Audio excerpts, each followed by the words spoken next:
Ok,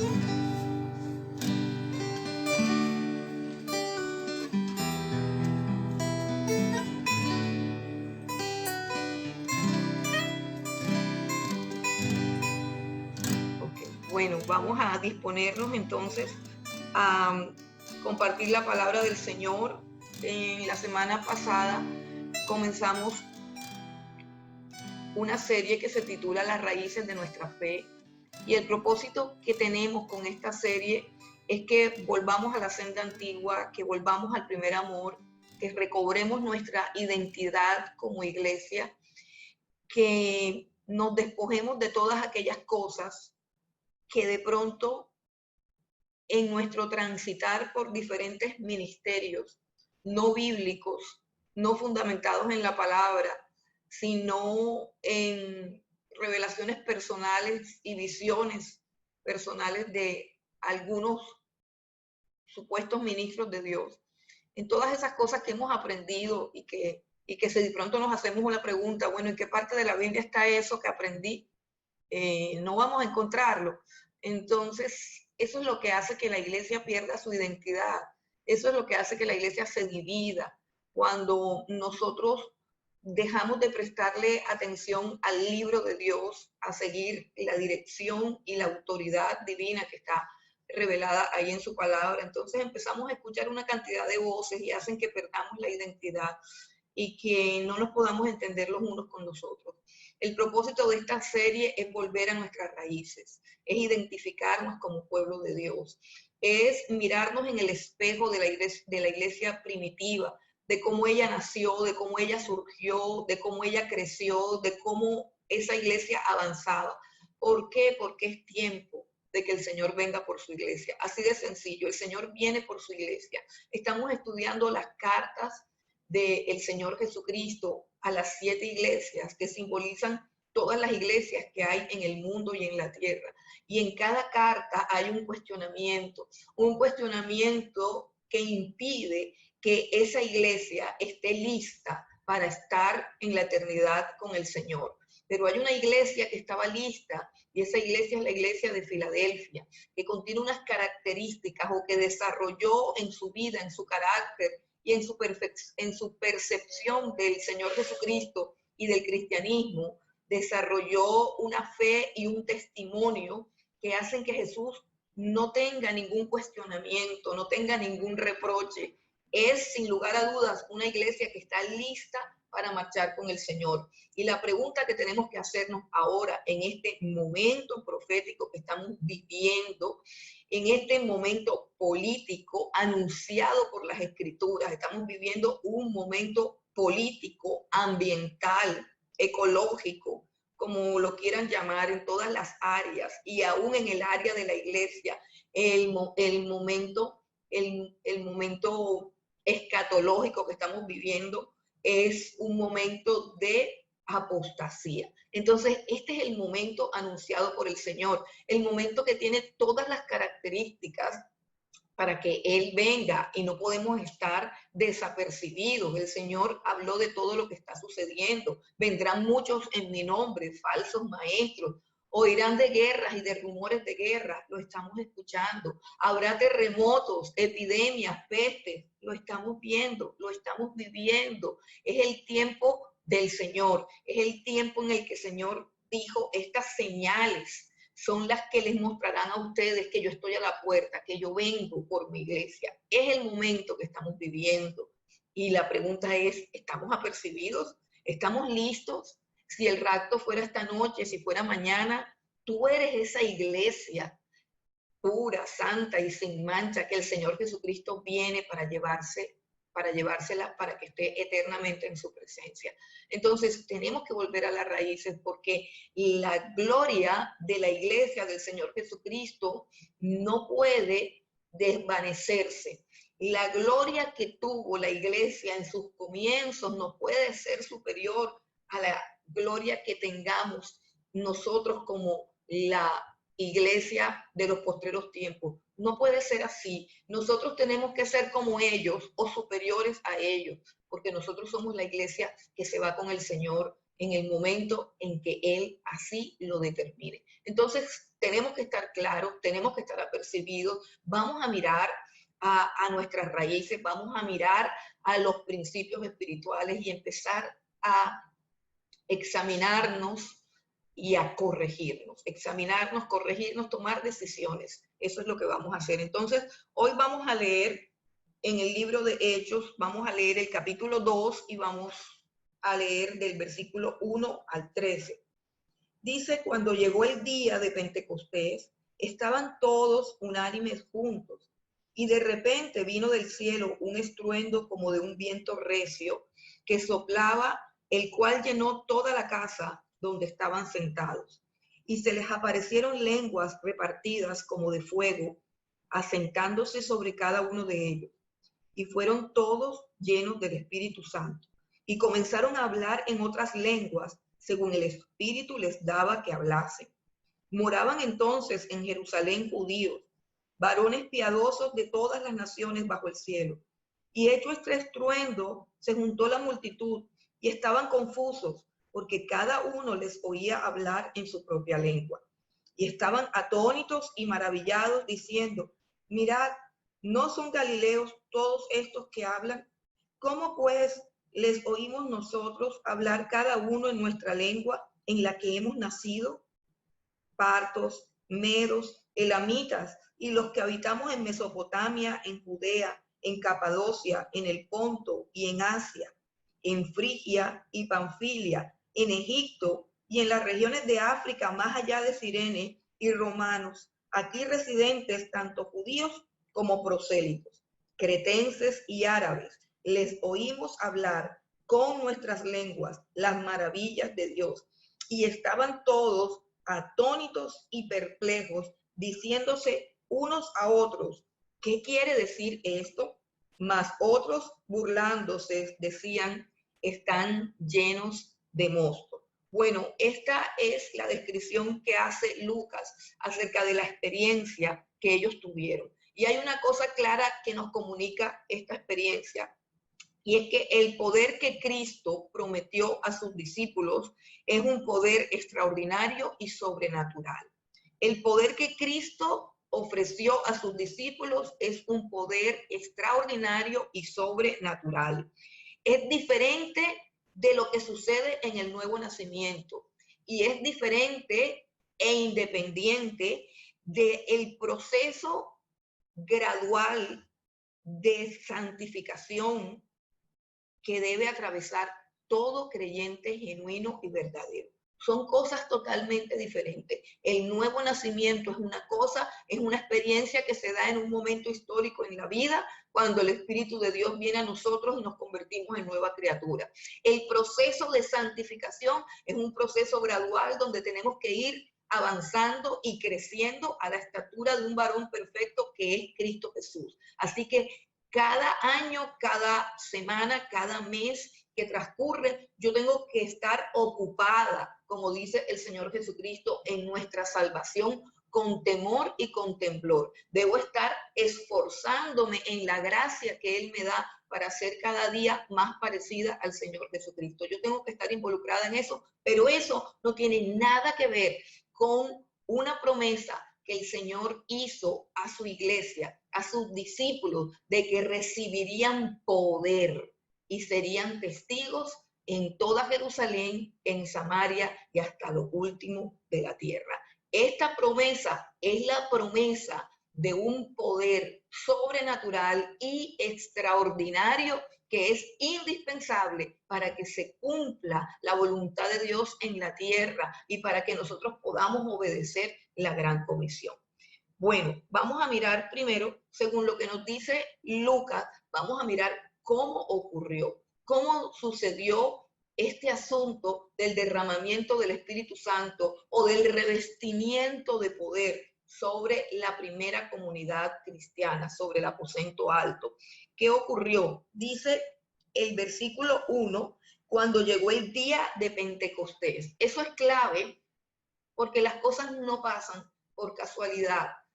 Fue en el día de Pentecostés. ¿Qué es Pentecostés? La palabra Pentecostés significa quincuagésimo o 50º día. ¿De qué está hablando el Pentecostés? El Pentecostés era una de las 3 principales fiestas que estaban relacionadas con la cosecha, fiestas judías, fiestas que fueron ordenadas por Dios, fiestas sagradas que tenían que observarse con total reverencia y fidelidad por todos los judíos. Eran 7 fiestas, pero las 3 primeras o las 3 principales se daban en la primavera y tenían mucho que ver con la cosecha del grano. La primera fiesta y la más importante que observan los judíos es la fiesta de la Pascua. Y esa fiesta, nosotros sabemos que la fiesta de la Pascua, recuerden que se originó allá cuando el pueblo de Israel iba a salir de Egipto y el ángel de la muerte visitó el reino de Egipto y ellos tenían que sacrificar un cordero y la muerte pasaba de largo en las casas donde había sido sacrificado el cordero y donde se había untado la sangre. Entonces de ahí aparece el nombre Pascua, o ese es el sentido de la celebración de la fiesta de la Pascua. Y en esa celebración de la fiesta de la Pascua murió nuestro Señor Jesucristo. La Pascua simboliza el cordero que fue ofrecido por nuestros pecados. Ellos celebraban esa Pascua, pero esa Pascua ellos no lo sabían, que era simplemente un anuncio acerca de aquella verdadera Pascua que nos libertaría por siempre y para siempre del pecado, donde sería sacrificado no el cordero de los judíos, sino el cordero de Dios, que fue el Señor Jesucristo, que quitó el pecado de nosotros los creyentes. Ahora, después de esa Pascua, seguía una fiesta llamada la fiesta de las primicias. Era aproximadamente a los 14 días de la Pascua. Era la fiesta de las primicias. Esa fiesta de las primicias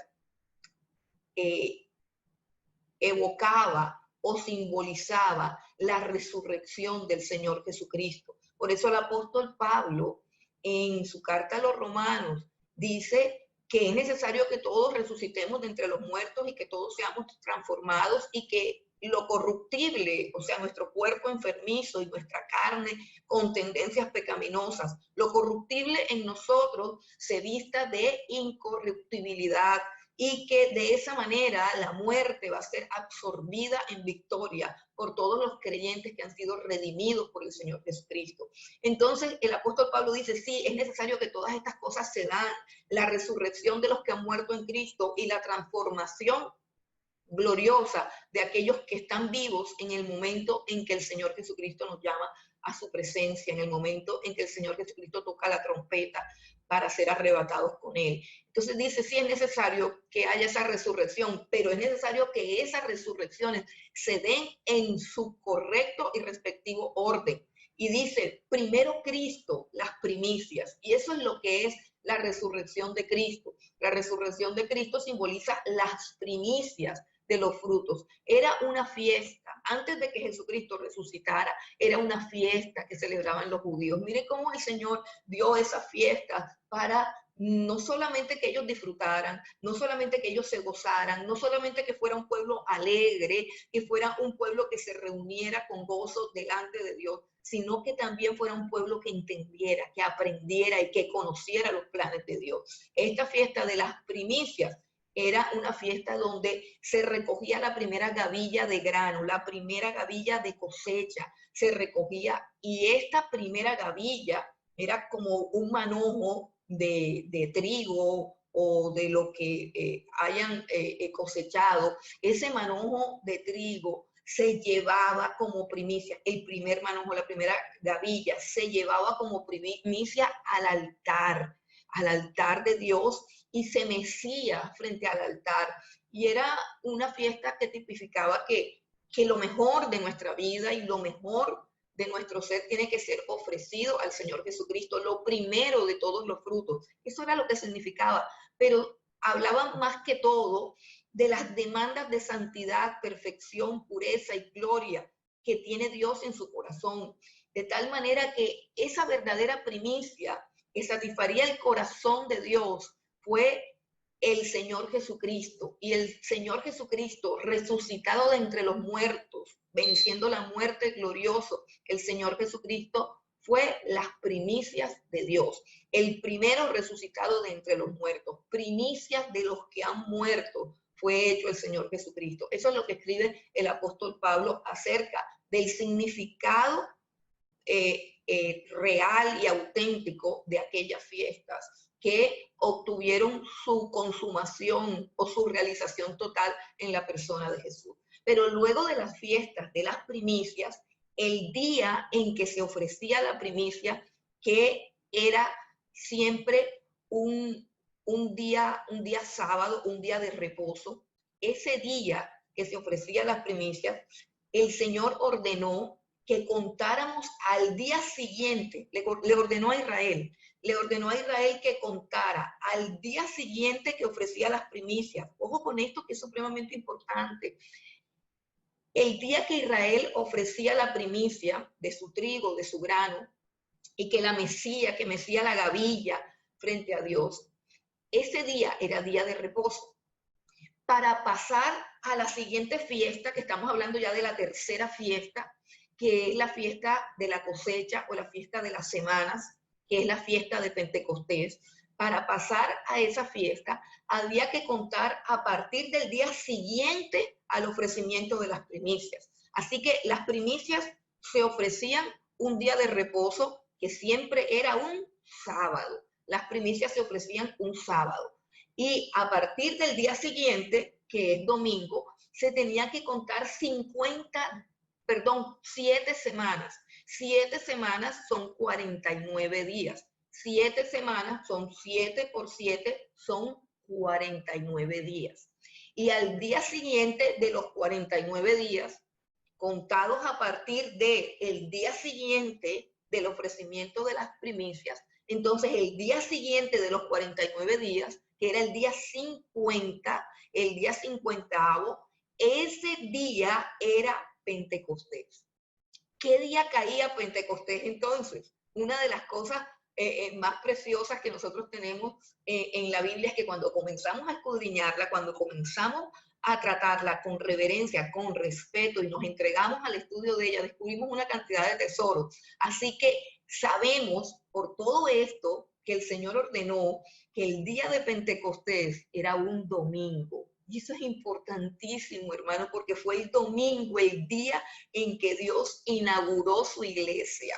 Recuerden que el objetivo y la razón de ser de la iglesia es: me serán testigos cuando haya venido sobre vosotros. O sea, ellos comenzaron a ser iglesia, comenzaron a ser testigos un domingo. Un domingo resucitó Cristo y un domingo vino sobre ellos el Espíritu Santo prometido. Un domingo fue la inauguración del nuevo templo que eres tú, que soy yo y cada uno de nosotros. Fue un domingo en que nos inauguraron como templo. Y yo creo que esa es una evidencia supremamente contundente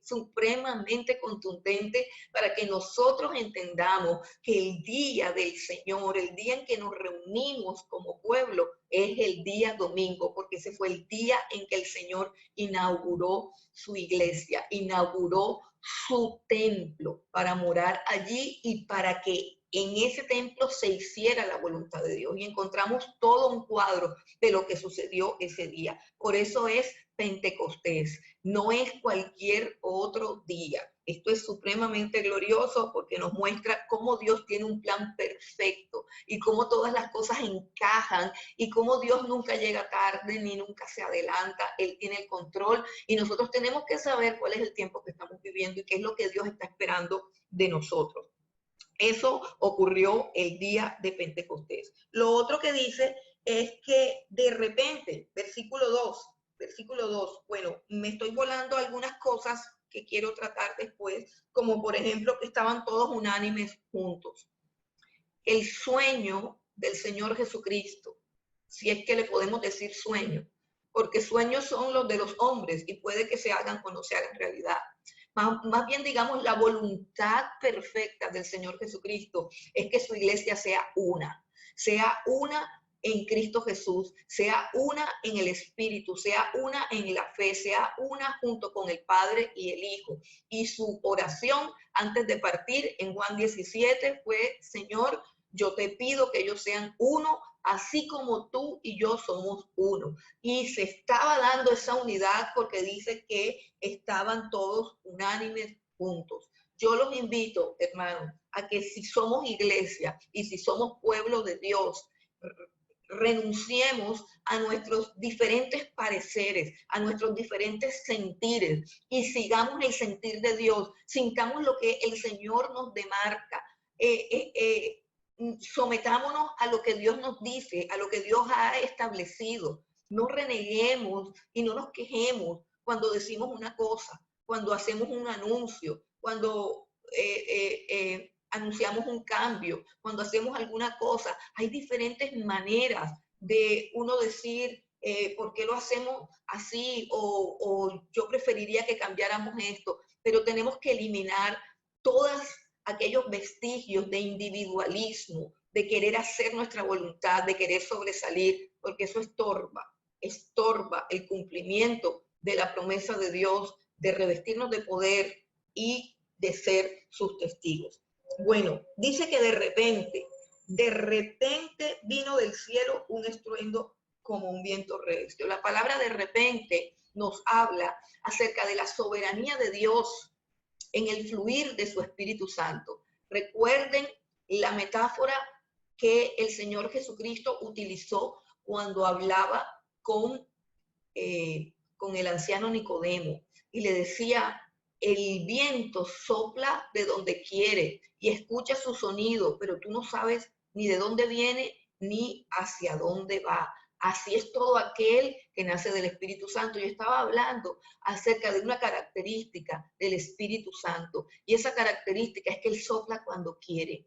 Lo nuestro es orar, lo nuestro es esperar y podemos orar y podemos esperar y podemos arreglar todo el ambiente, es decir, teniendo un mismo sentir, estando unánimes, uniéndonos en amor, en compañerismo, en afecto los unos con los otros.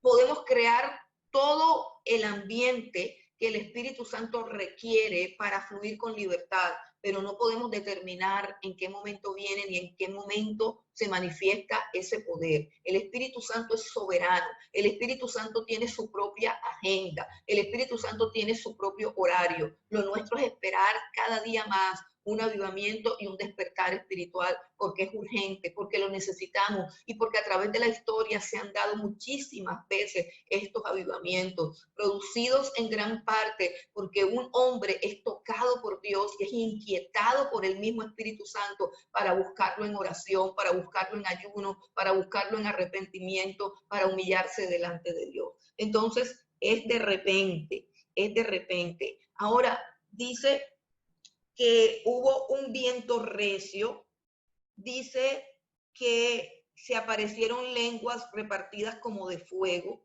asentándose sobre cada una de sus cabezas. Entonces, hay algo que debemos mirar y tener claro, no sé si lo dije en la semana pasada, que no siempre va a haber un viento recio, que no siempre van a haber lenguas de fuego. No siempre. El Espíritu Santo también se manifiesta como Él quiere. El Espíritu Santo a veces es fuego, a veces es viento. Cuando el pueblo de Dios caminaba en el desierto, de día era una columna de nube, una nube, y de noche era una columna de fuego. Cuando Elías huía de la perversa Jezabel que había jurado que le iba a cortar la cabeza, entonces buscó a Dios en un torbellino y no lo encontró. Buscó a Dios en un terremoto, no lo encontró. Pero de repente escuchó un silbo apacible y ahí en ese silbo apacible él encontró la presencia de Dios. El Espíritu Santo se manifiesta como puede. En el Señor Jesucristo, cuando se derramó sobre el Señor Jesucristo, mientras el Señor Jesús se bautizaba o era bautizado por Juan el Bautista, el Espíritu Santo se manifestó en forma de paloma. Cuando Pablo y Silas fueron apresados en la cárcel de Filipos, el Espíritu Santo se manifestó en forma de terremoto y dice que todas las rejas de la cárcel se estremecieron y las cadenas se rompieron y los presos quedaron sin cadenas. Entonces, el Espíritu Santo se manifiesta como Él quiere y no podemos formatear una experiencia y pretender que cada experiencia será exactamente igual a eso. Pero el derramamiento del Espíritu Santo, tal como el Señor lo promete, esencialmente tiene un propósito y eso es lo que se tiene que cumplir, un propósito que se tiene que cumplir y un poder para poder hacer algo, un poder para llevarnos a cumplir con unos requerimientos divinos. Eso siempre será así. Entonces, vamos a mirar cómo se experimenta. Vamos a mirar lo que es constante en las experiencias con el Espíritu Santo. Ya vimos que las lenguas de fuego no son constantes, no siempre será así, que el fuego no siempre va a caer así, que el viento, el estruendo y el terremoto no siempre va a ser así. Puede ser, puede no ser. Eso es como Él quiera. Pero hay unas cosas que todo el que ha experimentado este revestimiento de poder ha experimentado las mismas cosas. Y a ese punto que tiene que ver con lo que es constante, con las manifestaciones constantes, esenciales y absolutas de este revestimiento de poder. Ahora, miremos cómo lo experimentaron ellos. En el versículo número 4 dice, y fueron todos llenos del Espíritu Santo. Versículo 4, fueron todos llenos del Espíritu Santo y comenzaron a hablar en otras lenguas según el Espíritu les daba que hablasen. Lo que es cierto siempre es una experiencia que lleva una sensación de llenura y de plenitud. Eso es lo que es absoluto. Eso es lo que es constante en todas las experiencias con el Espíritu Santo. Una sensación de llenura, una sensación de plenitud que el ser humano no puede experimentar con ninguna otra cosa, sino a través de este derramamiento del Espíritu Santo. Dice, fueron todos llenos. Es un sentimiento de llenura, es un sentimiento de plenitud. El apóstol Pablo ora para que seamos llenos del conocimiento de Dios que tiene que ver con un amor que excede todo conocimiento. Que podamos entender cuál es la anchura, la altura, la profundidad y de conocer el amor de Dios que excede todo conocimiento para que seamos llenos de toda la plenitud de Dios. Esa sensación de estar llenos, esa sensación de estar plenos, pletóricos, es una sensación placentera de realización total, perfecta y profunda que no se puede comparar a ninguna otra sensación. Eso es lo que ellos sentían. Ahora, ellos prorrumpieron en alabanza. ¿Cómo sabemos que estaban alabando a Dios? Porque aquí dice que estaban hablando en otras lenguas, según el Espíritu les daba que hablase. Bueno, en el versículo 11, los que sí podían interpretar las lenguas, los que eran habitantes de esas poblaciones donde se hablaban esas lenguas, ellos fueron los que dijeron que los oyeron hablar en nuestras lenguas las maravillas de Dios. Entonces, ¿qué era lo que sucedía? Fueron llenos de una plenitud, fueron llenos de una satisfacción inmensa que llenaba todo su ser y que los hizo, cuando algo está lleno, cuando algo está rebosando, se derrama, ¿cierto? Si llenamos un vaso hasta arriba y seguimos llenándolo y sigue fluyendo el líquido y seguimos derramando el líquido en el vaso comienza ¿qué? A desbordarse y el líquido comienza a salir y a derramarse por todas las superficies que hay cerca del vaso. Es una experiencia así, es una experiencia totalmente lógica. Fueron llenos del Espíritu Santo hasta el punto que comenzaron a desbordarse ¿en qué? En alabanzas que manifestaban la grandeza de Dios. Estas alabanzas fueron palabras puestas por el Espíritu Santo. Y sabemos que fueron palabras puestas por el Espíritu Santo porque estaban hablando en un idioma diferente al que ellos conocían, al que ellos tenían. Y ninguno dice ahí la escritura que ninguno era bilingüe, que ninguno tenía un idioma. Fue un idioma que les trajo el Espíritu Santo. Dice que ellos hablaban según el Espíritu les daba que hablase. O sea que era el Espíritu Santo el que les daba estas palabras. Era el Espíritu Santo el que ponía en ellos las expresiones de alabanza que los otros que sí conocían el idioma podían interpretar. Entonces aquí tenemos algo bien interesante. Quiere decir que se llenan de una plenitud, se llenan de una satisfacción, y que esta plenitud se da porque ellos logran comprender la grandeza de Dios, logran comprender en su propia carne y en su propia alma y en su propio ser, en su propio espíritu. Ellos tienen una experiencia donde están viendo y contemplando la grandeza de Dios. Y la persona de la Trinidad que puede hacernos entender la grandeza de Dios, no de forma intelectual solamente, como cuando leemos o estudiamos las escrituras, sino de una forma más interna y más profunda, como quien de verdad está contemplando con sus ojos la grandeza y la majestad de Dios. Una experiencia así solamente nos las puede proveer el Espíritu Santo de Dios. ¿Por qué? Porque el apóstol Pablo nos dice que el único que puede conocer a Dios es el Espíritu de Dios. Que así como realmente el único que nos conoce a nosotros es el Espíritu que tenemos. Yo quiero que vayamos a una cita que dice estas cosas en Primera de Corintios. En Primera de Corintios, capítulo 2, versículo 10 al 12.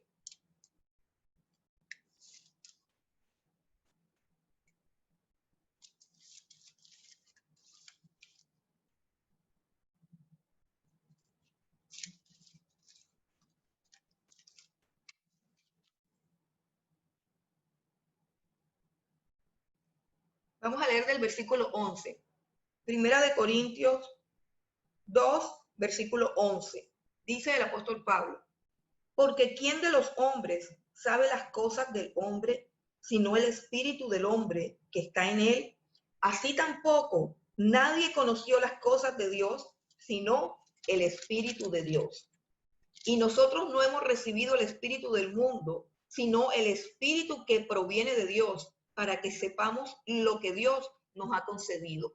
En otras palabras, el Espíritu Santo, cuando se derrama para revestirnos de poder, para capacitarnos para ser testigos de Dios eficaces y fructíferos, cuando el Espíritu Santo se derrama sobre nosotros, lo primero que nos da en el alma, lo primero que nos da en nuestro corazón, es una revelación de la gloria y de la grandeza de Dios, que hace que nos desbordemos en alabanza y en adoración. Puede que sea en lenguas diferentes o puede que sea en nuestro propio idioma. Y lo importante es que nosotros estamos teniendo una experiencia real, una experiencia genuina, una experiencia verdadera que trasciende el intelecto y que llega a lo más profundo de nuestro ser y hace que nos llenemos de asombro ante la grandeza del poder de Dios. Eso es lo primero que se experimenta. No son las palabras nuestras, son las palabras del Espíritu Santo, pero el Espíritu Santo nos comunica lo que Él sabe de Dios a nuestro espíritu. Ahora, la llama de fuego en la cabeza, además de simbolizar que cada creyente es ahora el nuevo templo de Dios, porque ese es el fuego de Dios que se derrama sobre el nuevo templo, que es cada creyente, y que lo inaugura, por así decirlo, con ese fuego. Además de eso, ese fuego en la cabeza hace que todo el conocimiento intelectual que tenemos de la obra de Dios de la persona de Cristo, de los atributos de Dios, de lo que Él ha hecho en nuestras vidas y de lo que Él quiere que nosotros hagamos. O sea, todo lo que sabemos de Dios y que está aquí en nuestro intelecto guardado, se convierta en una pasión.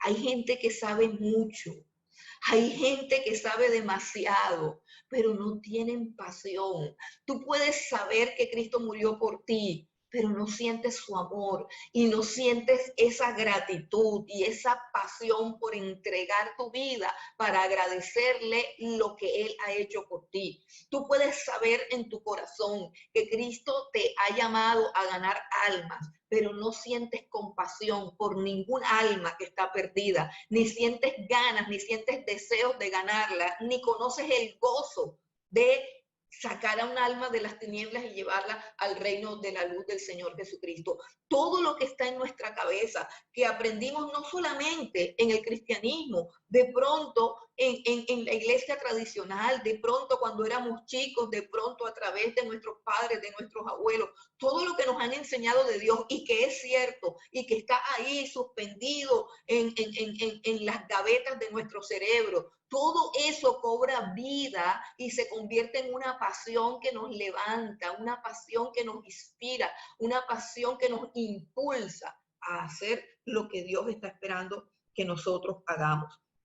Eso fue lo que hizo el fuego en la cabeza de ellos, volverlos creyentes apasionados de lo que creen. O sea, no es solamente predicar la palabra, es predicarla con pasión. No es solamente saber que la Biblia es la palabra de Dios, es gozarnos y estremecernos ante el hecho sobrenatural y glorioso de que Dios todavía nos habla. Bueno, también tenemos que hubo un estruendo y un viento recio. Y pienso que ese viento recio, que ese estruendo les comunicaba a ellos la grandeza del poder de Dios, lo temible que es Dios. Porque una de las cosas que nosotros necesitamos para ser valientes es temer a Dios. El temor a Dios sana el temor hacia los hombres y hacia las cosas. El Dios que es omnipotente, el Dios que es todopoderoso, el Dios que es temible, ese Dios se manifestó en un viento recio, en un estruendo, para que ellos comprendieran que si había algo a lo cual había que temerle, era al poder y a la grandeza de Dios. Porque recuerden que ellos estaban en el aposento alto, un poco amedrentados, porque habían crucificado a Cristo y no solamente lo habían crucificado, sino que también estaban buscando a sus amigos, a sus cómplices, a sus seguidores. Todos ellos estaban en peligro de ser perseguidos, de ser amedrentados. Y ellos lo sabían. Ellos sabían que habían escogido un camino difícil y un camino peligroso. La experiencia con el estruendo, con el viento fuerte que hizo estremecer el lugar, esa experiencia los llenó de temor reverente, un temor que hizo que todos sus miedos, que todas sus dudas, que todas sus excusas, que todas sus frustraciones de ánimo desaparecieran y solamente quedaba el coraje, el valor y la audacia de ir a testificar de un Dios que es más grande que todos los fantasmas que me atormentan, que todas las tonterías que me pasan. Eso fue lo que hizo el Espíritu Santo de Dios. Y esa es la esencia. Hermanos, esta es la esencia del Espíritu Santo. La esencia de la investidura de poder es, número uno, que seamos llenos, que tengamos una experiencia abrumadora de la grandeza y del poder de Dios, que nos haga explotar en alabanza. Una de las cosas que a mí más me inquieta del cristiano es el cristiano que no sabe adorar, el cristiano que no se estremece delante de Dios, el cristiano que no ha experimentado la plenitud del gozo. Ese cristiano, aunque sea sincero, aunque sea devoto, aunque sea un cristiano que se comporta bien, un cristiano que sirve en la iglesia, ese cristiano que no sabe gozarse delante de Dios es un cristiano que puede resbalar, que puede caer, porque el alma del ser humano necesita gozo, necesita plenitud, y si yo no encuentro eso en la presencia de Dios, lo voy a ir a buscar en otra parte, y todas esas partes pueden ser ofertas que el enemigo me haga, y pueden ir desde un pecado hasta algo lícito que se convierta en un ídolo para mí, donde le doy la espalda a Dios y mi alma encuentra gozo en otras cosas que no son Dios. Por eso es necesario que yo aprenda a adorar. No tiene que ver con el temperamento, tiene que ver con la llenura del Espíritu. Escuchen bien, la forma como adoramos no tiene que ver con el temperamento. Claudita adora así porque ella es sanguínea y por eso es que ella es así, expresiva, es apasionada, porque es que ella es sanguínea, ese es su temperamento. El otro adora así porque él es explosivo, porque él, etcétera, etcétera. El otro adora así calladito porque él es tímido, porque él es melancólico, porque él es flemático. No, es cierto que la adoración tiene diferentes manifestaciones según cada personalidad y según cada temperamento, pero la intensidad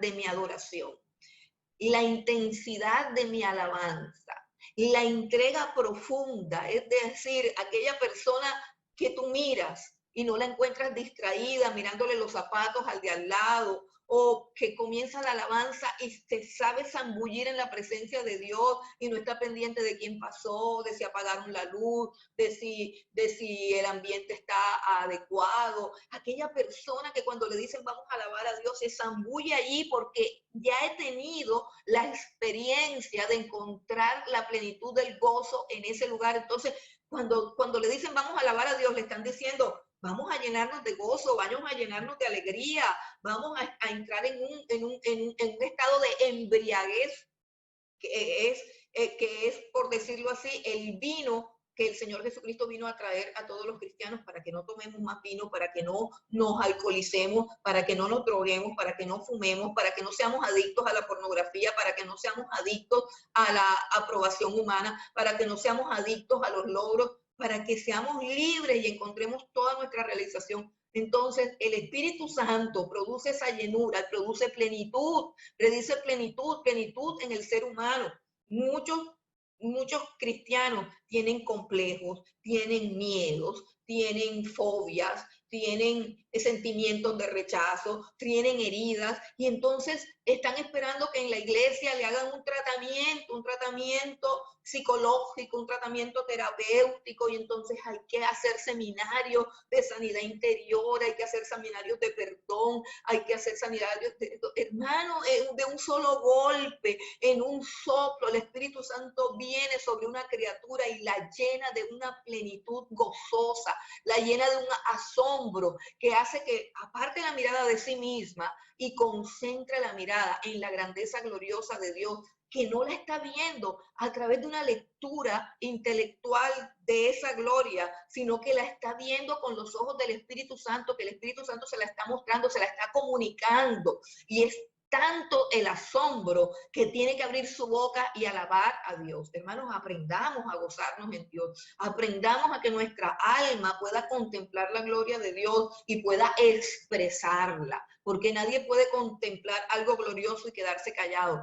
La gente dice, oh, la gente emite una expresión de asombro. El asombro es sonoro, el asombro se manifiesta en nuestros labios. Entonces, esa es la principal evidencia del derramamiento del Espíritu. Y la segunda cosa es el coraje y el valor para predicar, que es el propósito para el cual Dios lo envió, ser testigos. Y no es simplemente que voy a tener una agenda para predicar, no es que inmediatamente nos convertimos en testigos. Inmediatamente nuestra vida se convierte en un testimonio. Inmediatamente nuestra boca se abre. Vemos a Pedro cómo se levantó y enseguida predicó. Él no tuvo tiempo de preparar un mensaje, no tuvo tiempo de ordenar homiléticamente su sermón. Él se levantó lleno del poder de Dios. Ahora, quiero que entiendan que esto no va a reemplazar nunca el estudio bíblico. Si nosotros observamos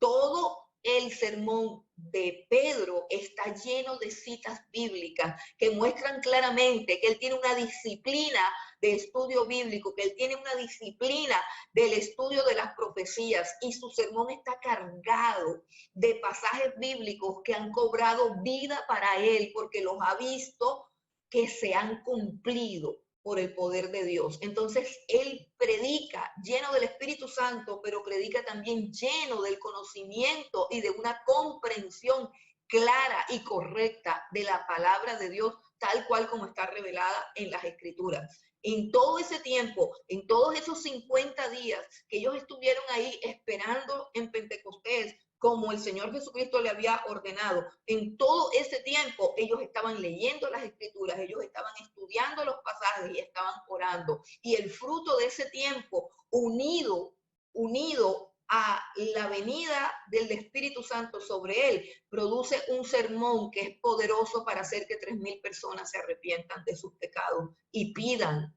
con desespero cómo volverse al Señor. Entonces, esa es la esencia del Espíritu Santo. Tenemos que fue en Pentecostés. ¿Por qué fue en Pentecostés? Porque ese era el día en que se ofrecía la cosecha. Y ese día de Pentecostés, ese día hubo para Dios la cosecha más grande de almas que había habido. Almas que se arrepintieron, almas que se volvieron a Cristo. Entonces, hubo 3,000 almas arrepentidas. Imagínense lo que sucedía en el cielo, cuando esos 3,000 personas se agolparon allí, cuando esas 3,000 personas, dice la Biblia, que compungidos de corazón decían, ¿qué haremos ahora?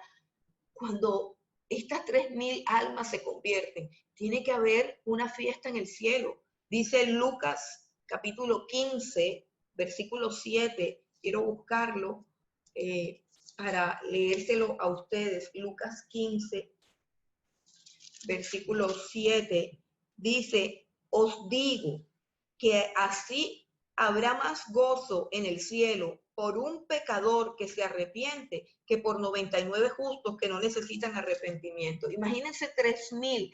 Si en el cielo hay gozo y hay celebración por un pecador, 3,000 pecadores. Y esa fue la cosecha grande y gloriosa. Primero, en la primera fiesta, que es la fiesta de las primicias, se le ofrece una gavilla.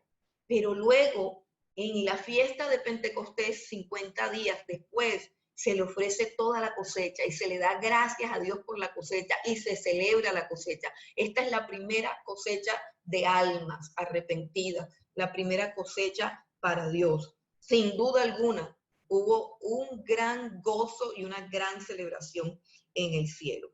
Esta es la esencia del porqué del Espíritu Santo. Esta es la esencia, llenarnos de plenitud, capacitarnos, hermanos, hacernos personas libres, libres de temores, libres de complejos, libres de limitaciones, libres de excusas, libres de hermanos, vamos a ver una cantidad de libertades que produce la llenura del Espíritu Santo a través de todo el libro de Hechos. Ahora quiero hablar de las lenguas que ellos hablaron, porque todo tiene sentido. A veces no interpretamos las cosas correctamente y sucede que nos parece que algunos moveres de Dios son absurdos, pero eso tiene que ver con nuestra ignorancia, con nuestra falta de conocimiento y de no escudriñar bien la palabra de Dios. El hablar en lenguas tiene sentido. ¿Por qué? Primeramente, porque aquí dice en el relato que las personas que se agolparon para escucharlos eran personas de diferentes nacionalidades, de diferentes lenguas. Y hay un listado larguísimo de poblaciones, de provincias, y cada uno tiene su lengua. Dice la escritura, partos, medos, elamitas, de Mesopotamia, de Judea, de Capadocia, del Ponto, de Frigia, de Panfilia, cretenses, árabes, africanos. Dice todos los escuchamos a ellos, que sabemos que son todos galileos, que solamente hablan el idioma de Israel en Galilea, y los escuchamos a todos ellos hablar en nuestro propio idioma, y sabemos que no conocen el idioma. Entonces, las lenguas fueron una señal clara del poder de Dios que comunicaba a estos hombres de todas estas poblaciones con todos estos idiomas, les comunicaba a ellos las grandezas de Dios porque ellos interpretaron esas lenguas, porque eran sus lenguas. Cada uno escuchó su idioma, cada uno escuchó su lenguaje.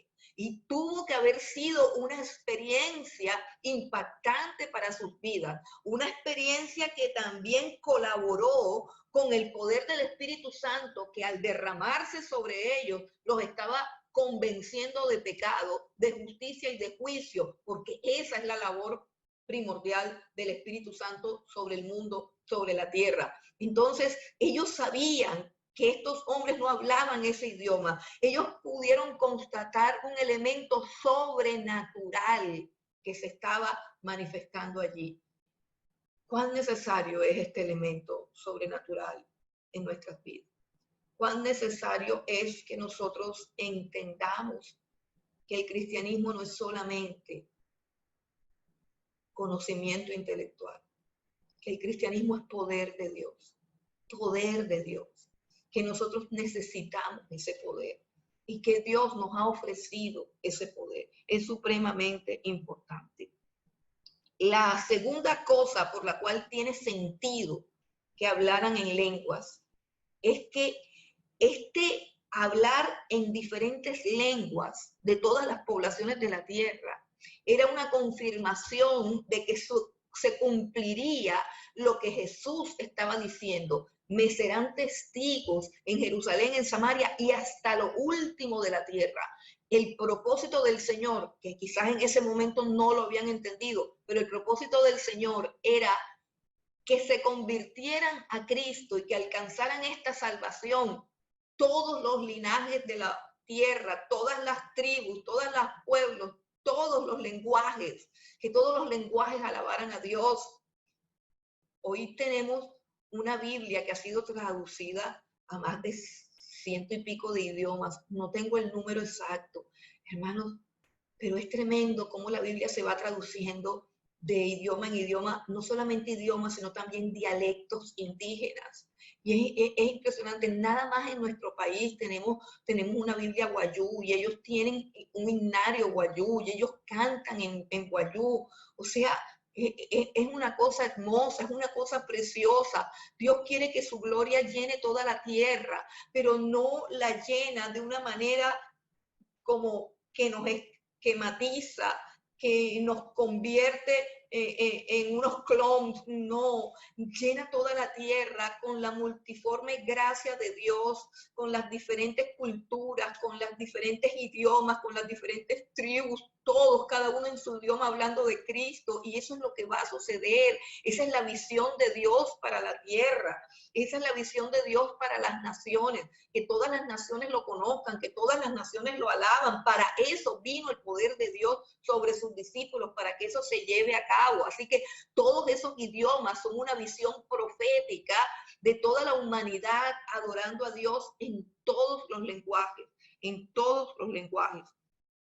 ¿Cuál es la posición que nosotros debemos adoptar frente a esto? Sabemos que todo lo que estamos exponiendo aquí es hermoso, es glorioso, es bonito, y quizás algunos lo desean. Pero, ¿qué sucede con nuestra actitud hacia el Espíritu Santo? Y no que no lo tengamos, no, quizás muchos de ustedes han recibido un revestimiento de poder. Yo sé que muchos de ustedes lo han recibido, pero quiero decirles algo, no es un poder que viene una sola vez. No, más adelante ellos también oraron y el lugar donde estaban volvió a temblar, y el lugar donde estaban se volvió a estremecer, y fueron nuevamente llenos del Espíritu Santo, y volvieron a profetizar, y volvieron a alabar, y volvieron a adorar, y volvieron a predicar, porque es un proceso continuo. Entonces yo no estoy diciendo que estemos muertos y que no lo tengamos, lo que estoy diciendo es que ahora en este momento necesitamos ser revestidos de poder nuevamente, porque las demandas que el mundo está presentando, las circunstancias que nos están rodeando ahora, ameritan que una iglesia se levante con mucho más poder que lo que hemos tenido hasta ahora. Tú y yo necesitamos ese poder. Ahora, en muchos de los que estaban aquí, dice, por lo menos el versículo 12, estamos en Hechos 2, el versículo 12 dice que algunos estaban atónitos y perplejos, diciéndose unos a otros. ¿Y esto qué quiere decir? O sea, yo percibo en esa frase que es como una actitud de, ay, esto está muy raro, estas son cosas extrañas, estas son cosas raras, o sea, esto que hay como un dejo de desprecio. Ojo, hay como un dejo de desprecio. El orgullo y la soberbia intelectual del ser humano aborrece las cosas que él no puede comprender ni puede dominar. Voy a repetirlo. El orgullo y la soberbia intelectual del ser humano aborrece, desprecia aquellas cosas que su mente no puede comprender y que su mente no puede alcanzar. Y no es que el Espíritu Santo sea irracional, sino que el Espíritu Santo está por encima de nuestro intelecto, está más allá de nuestro razonamiento, y no podemos explicarlo, ni podemos gobernarlo, ni podemos dominarlo. Él viene y nos llena. Nosotros podemos dominar las expresiones, como les decía, que Pedro podía ponerse en pie y decir un momento, no estamos borrachos, no estamos alcoholizados. Sí, pero nosotros no podemos tocar un botón. Ojalá pudiéramos y decir, Padre, quiero ser llena del Espíritu Santo, y hundo el botón. Quiero que me llenen del Espíritu Santo, como cuando uno va a llenar el vaso de la gaseosa en el dispensador y hunde y sale la gaseosa, y si no retiro el vaso y si no dejo de apretar el dispensador, la gaseosa se desborda. Ojalá fuera así, ojalá fuera así. Aunque pensándolo bien, de pronto es sí, porque la Biblia dice que si nosotros nos apegamos a Dios así, como cuando queremos llenar la gaseosa y llenamos nuestra alma, como decía el salmista, mi alma está apegada a ti, tu diestra me ha sostenido, de madrugada te buscaré, Dios mío, Señor mío. O sea, si nosotros vivimos así, apegados a Él, pues el Espíritu Santo se va a desbordar sobre nosotros. Sí, pero no podemos determinarlo, no es una inyección que no podamos tomar, no es un curso que podamos hacer, no es un taller que podamos elaborar, no. Eso viene por la gracia de Dios, y Dios quiere que venga, y nosotros necesitamos esa llenura. El asunto es que nosotros nos preguntamos a veces, porque hay un segmento de la iglesia cristiana, que ha dicho que esta manifestación no es para nosotros. ¿Cuál es tu posición? Algunos aquí, perplejos, se decían unos a los otros, ¿qué quiere decir esto? O sea, como esa locura que es. Y el versículo 13 dice, mas otros, burlándose, decían, están llenos de mosto. Quizás tú o alguien que me escucha ha asumido una actitud frente a las manifestaciones del poder del Espíritu Santo. Ha asumido una actitud de burla, ha asumido una actitud de hacer chistes con esto. Esto es delicado. En algunos momentos de la vida yo lo he hecho cuando he pensado que no son cosas del Espíritu, sino de las personas. Pero debemos tratar este asunto con reverencia y con respeto. No debemos burlarnos de las manifestaciones del Espíritu Santo porque no encajan en nuestras concepciones intelectuales, porque no las podemos examinar, comprender ni dominar. No podemos.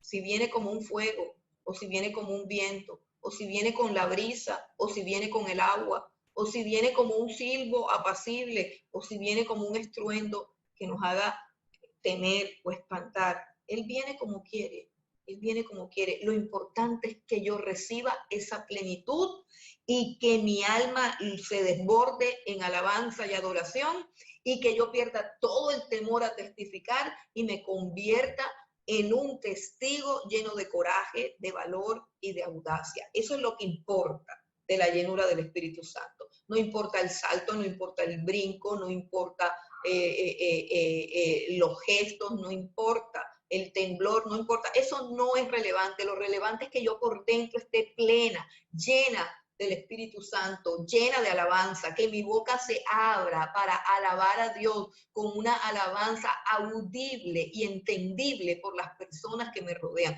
La alabanza debe ser audible. Repito, la alabanza debe ser audible por los que están a tu alrededor.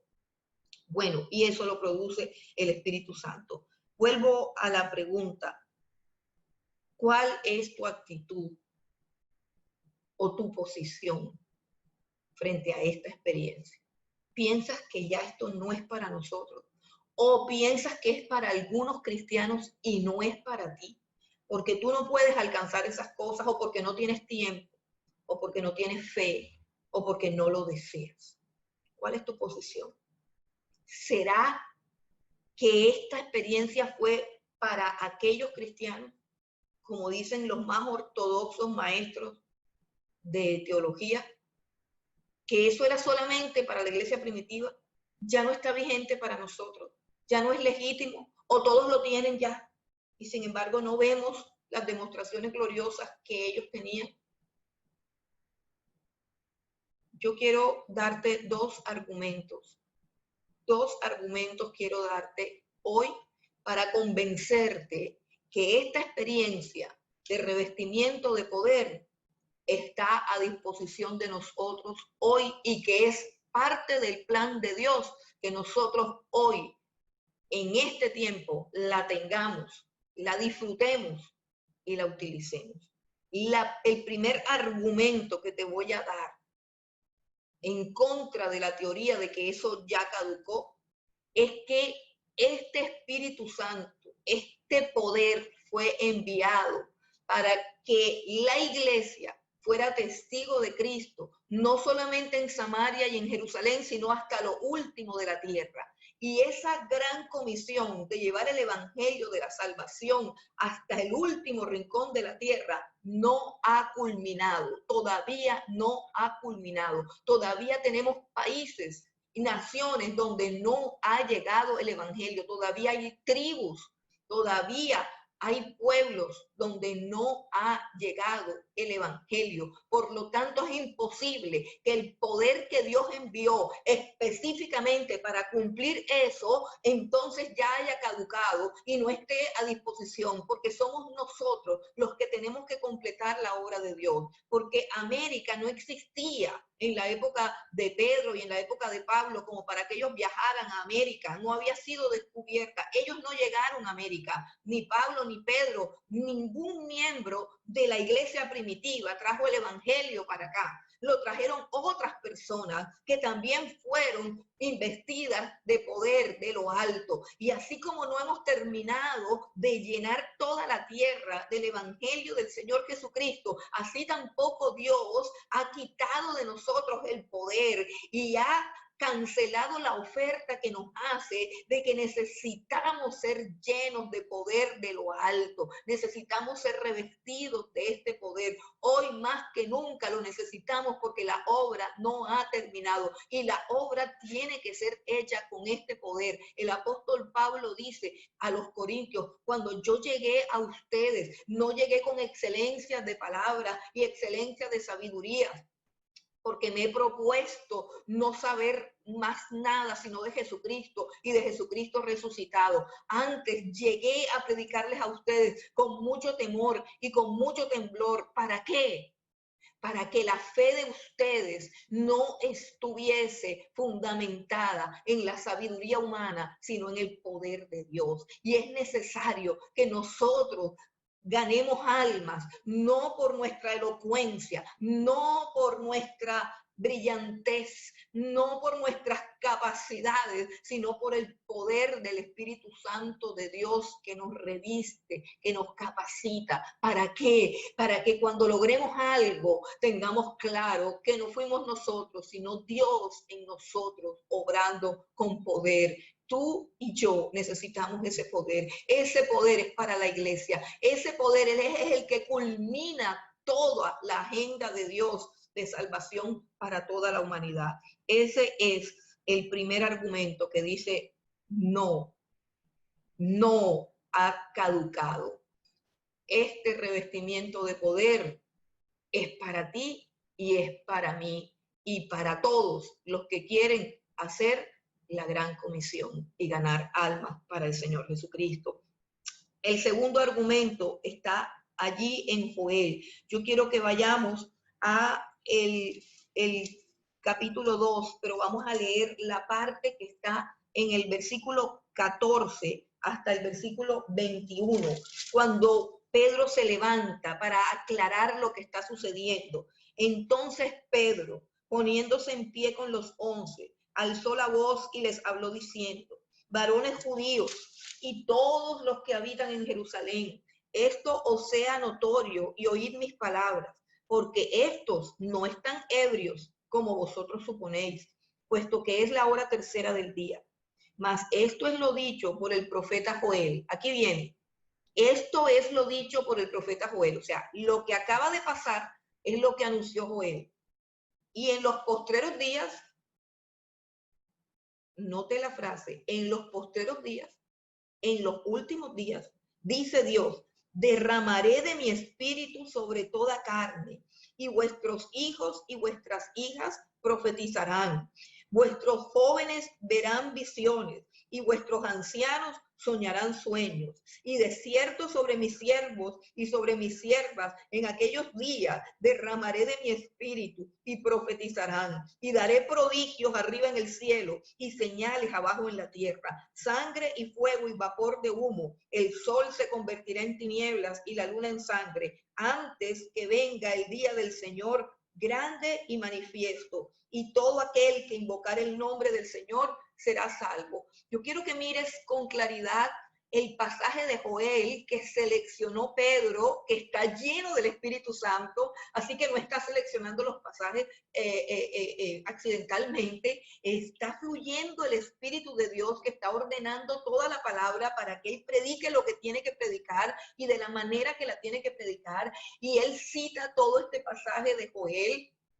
Y en este pasaje de Joel, ¿qué encontramos? Oye bien, encontramos cómo serán los postreros tiempos. Esos postreros tiempos comenzaron allí en Pentecostés, pero no han terminado porque nosotros estamos aquí. Repito, los postreros días, los días antes de la venida del Señor, del grande y terrible día del Señor, son los postreros días. Y estos postreros días comenzaron allí. Ese día comenzó una era que se llama la era de la iglesia y se llama los postreros días. Y nosotros estamos, ellos están, es como una línea recta que se llama los postreros días. Y son los últimos días, el último segmento de tiempo antes del fin del mundo. Esos postreros días comenzaron allí en Pentecostés, ese día. Ese puedes ponerle el punto 1 a la recta. Y nosotros estamos en la última parte de la recta, en los últimos días. Estos son el final de los postreros días. Eso es lo que estamos viviendo nosotros, el final de los postreros días que comenzaron en Pentecostés y que están terminando ahora. Esos postreros días están caracterizados. Ay, esto me parece supremamente glorioso. Esta es la iglesia de los postreros días. Así es la iglesia de los postreros días. Mira cómo es la iglesia. Dice, derramaré mi espíritu sobre toda carne. Toda carne que se ha convertido a Cristo será llena del Espíritu Santo. Y los hijos, nuestros hijos. Ay, hermano, esos jóvenes rebeldes que tú tienes en tu casa, esos cabellones que no sabes dónde meter, esas hijas locas, todo eso que te preocupa. Este es el cuadro de Dios, esta es la promesa de Dios. Dice, y vuestros hijos y vuestras hijas profetizarán, o sea, serán llenas del Espíritu, serán profetas, abrirán su boca y hablarán la palabra de Dios. Y dice, los jóvenes no verán esos programas de televisión. Los jóvenes no serán cautivos del internet, no serán cautivos de las redes sociales. Nuestros jóvenes tendrán sueños, nuestros jóvenes tendrán visiones, nuestros jóvenes no serán como los jóvenes del mundo, serán jóvenes llenos del poder de Dios. Este es el cuadro profético de la iglesia que queda al final de los tiempos, de la iglesia genuina, de la iglesia verdadera. Aquí los jóvenes no serán rockeros, no serán raperos, no, serán jóvenes llenos de sueños, de visiones, de profecías, de revelación. Eso es lo que hace el poder de Dios. Este es el cuadro de Joel para los postreros días. Y dice, y los ancianos no estarán retirados, los ancianos no estarán inservibles, los ancianos estarán soñando sueños, los ancianos estarán recibiendo revelaciones de parte de Dios. Y dice, y de cierto, sobre mis siervos y sobre mis siervas, en aquellos días derramaré mi espíritu y profetizarán. Allí la palabra siervos es utilizada como esclavos, es utilizada como los más pobres, los más paupérrimos de la sociedad, el estrato más bajo de la sociedad. No sé de qué estrato eres en la sociedad, porque en la iglesia no hay estratos. En la iglesia de Cristo no hay estratos, y aquellos que han puesto estratos en la iglesia de Cristo serán duramente reprendidos por Dios, porque son piedra de tropiezo y ocasión de caída. En la iglesia de Cristo no hay estratos. Pero si tú en el mundo eres del estrato más bajo, eres del estrato 1, o de pronto en el lugar donde vives ni uno, no es ni estrato 1, no importa de qué estrato seas, lo más bajo. Si de pronto tu profesión es de lo más bajo que hay, no sé qué profesión sea baja, para mí ninguna es baja, pero estoy hablando en términos de la sociedad. No importa cuán bajo sea tu estatus social, dice las personas más pobres de la iglesia, las personas más humildes de la iglesia, las personas de los estratos más bajos de la iglesia. Dice, sobre ellos también derramaré de mi espíritu y profetizarán. Los más humildes de la iglesia serán profetas. Este es el cuadro de la iglesia. Este es el cuadro de la iglesia. Y nosotros necesitamos ser esa iglesia que se va con Cristo. ¿Por qué digo que es el cuadro de la iglesia? Mira este pasaje. Hay dos ventanas aquí. Hay dos ventanas. Hay una ventana que está mostrando la iglesia. Míralo en Hechos 2, versículo 17 y versículo 18. Es una ventana que se abre para mostrar la iglesia de los últimos tiempos. Ahora mira el versículo 19 hasta el versículo 21. Es una ventana que se abre para mostrar el mundo. Este es el mundo de los últimos tiempos. Míralo. Dios hará prodigios en el cielo y señales en la tierra, sangre, fuego y vapor de humo. El sol se convertirá en tinieblas y la luna en sangre antes de que venga aquel día, el día del Señor grande y manifiesto. Mira cómo junta las piezas Joel y te dice, en los postreros días habrá una iglesia poderosa, llena del Espíritu Santo, sus jóvenes, sus esclavos, sus siervos, los pobres, los ricos, los ancianos, todos serán profetas, todos tendrán visiones, todos tendrán sueños, todos serán llenos del Espíritu Santo, todos serán llenos del conocimiento de Dios, pero al mismo tiempo la iglesia, el mundo estará en un caos terrible, y eso lo está haciendo Dios, eso lo está haciendo Dios. Dios en los últimos tiempos va a derramar sobre su iglesia el Espíritu Santo y va a derramar sobre la tierra su ira, su enojo y su poder al mismo tiempo. Escucha bien, iglesia. Escucha bien, iglesia, escucha bien. Mira el mundo a través de la agenda de Dios. Mira el mundo a través de la palabra de Dios. Viene caos, contracciones de parto. Estamos en una pandemia. Quiero que venga un tiempo de reposo. Eso está en la potestad de Dios, escucharnos. Oro todos los días por eso, que Dios nos dé la oportunidad de salir. Pero no sabemos cómo será. Lo único que sabemos es que necesitamos este poder y que Dios va a derramar sobre la iglesia de los últimos tiempos este poder. Este poder lo va a derramar. Nosotros somos la iglesia de los últimos días. Nosotros somos la iglesia que tiene que estar llena del Espíritu Santo, desde el más chiquito hasta el más viejo, desde el más rico hasta el más pobre. Todos llenos del conocimiento de Dios, todos llenos del poder de Dios. Mientras el mundo se deshace en tribulación, en confusión, en oscuridad, oscuridad para la tierra, oscuridad para la tierra. Iglesia, quiero que escuches lo que te estoy diciendo. No pongas tu esperanza en este mundo. Si tu confianza está en las cosas que tú posees, si tu confianza está en los planes que has trazado, si tu confianza, tu anhelo y tu esperanza está en las cosas de este mundo, tu vida está en tiniebla, estás construyendo tu casa sobre la arena y pronto vendrá el río que la va a derribar.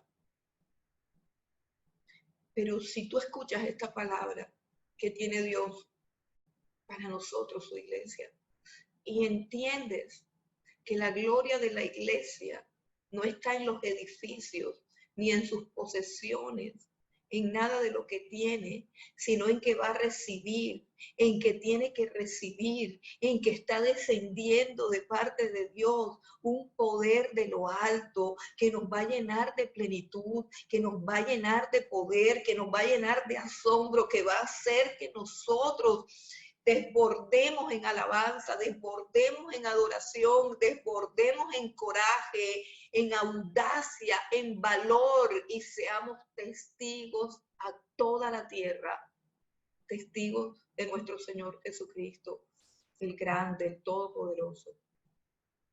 Hermanos, esta es nuestra herencia. Sin esto no somos nada. Sin esto no vale la pena estar aquí, sin esto no vale la pena ser cristiano, no vale la pena nada. Hermanos, necesitamos ser revestidos de poder de lo alto. El mundo afuera está gimiendo y cada día va a ser peor. Yo quiero terminar con un texto que está en Isaías. Isaías capítulo 60, versículo 2.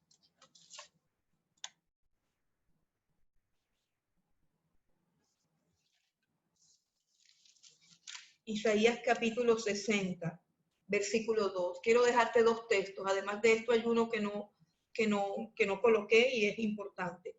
Isaías capítulo 60, versículo 2. Porque he aquí que tinieblas cubrirán la tierra y oscuridad las naciones. Mas sobre ti amanecerá el Señor y sobre ti será vista su gloria. Y andarán las naciones a tu luz y los reyes al resplandor de tu nacimiento. Y levántate, iglesia, y busca del Señor, busca al Espíritu Santo. Y quiero mostrarte un cuadro que hay en el Apocalipsis, que creo que ya conocemos, pero quiero mostrarte el cuadro que el Señor quiere ver, el cuadro de la adoración. Dice Apocalipsis capítulo 5, versículo 9, y cantaban un nuevo cántico diciendo: digno eres de tomar el libro y de abrir sus sellos, porque tú fuiste inmolado y con tu sangre nos has redimido para Dios, óigase bien, de todo linaje y lengua y pueblo y nación. Y nos has hecho para nuestro Dios reyes y sacerdotes, y reinaremos sobre la tierra. Y miré y oí la voz de muchos ángeles alrededor del trono, y de los seres vivientes y de los ancianos, y su número era millones de millones. Esos millones de millones son redimidos con una sola sangre, pero de todo linaje, de toda lengua, de todo pueblo y de toda nación. Esa obra no ha terminado todavía y el poder que nos capacita para hacerla no ha caducado todavía.